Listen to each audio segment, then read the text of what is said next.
నీవైతే కురుక్షేత్ర యుద్ధాన్ని ఎన్నాళ్లలో ముగించగలవని ప్రశ్నించాడు.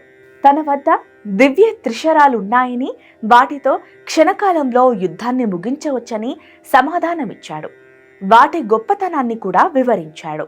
నా మొదటి బాణం వేటిని శిక్షించాలో గుర్తిస్తుంది, నా రెండవ బాణం వేటిని రక్షించాలో గుర్తిస్తుంది, నా మూడవ బాణం శిక్షను అమలుపరుస్తుంది అని తన వద్ద ఉన్న త్రిశరాల గురించి వర్ణించాడు.